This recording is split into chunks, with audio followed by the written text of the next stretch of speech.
Magandang araw, Facebook friends. Ngayon po ay Sabado, ika-33 linggo sa karaniwang panahon at malapit nang matapos ang kalendaryo ng simbahan. Tayo ay dapat maghanda para sa Adbyento.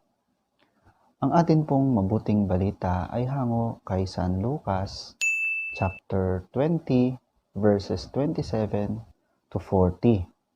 At ayon nga dito, ang Panginoong Hesus ay sinubok ng mga Saduseyo na hindi naniniwala sa resurrection.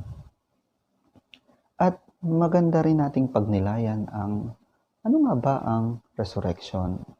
So, ang resurrection ay isang katotohanan sa ating pananampalataya.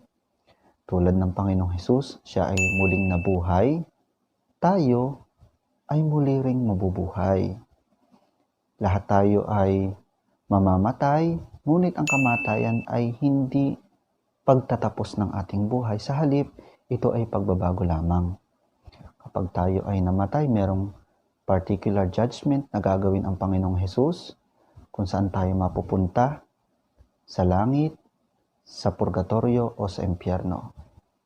Meron ding pangalawa na paghusga, ito naman ay ang final judgment, at dito rin tayo ay mabubuhay na mag-uli.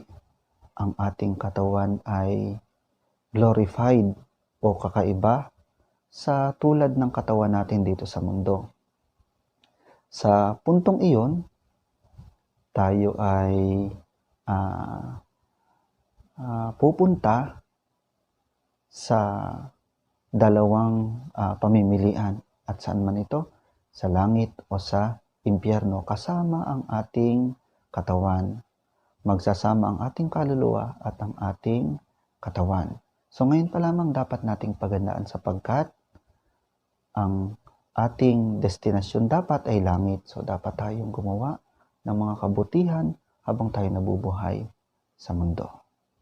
So para sa iba pang mga refleksyon, tayo po ay mag-subscribe sa Facebook PH. Atin pong i-click ang bell button para sa mga updates ng videos natin tungkol sa ating pananampalataya.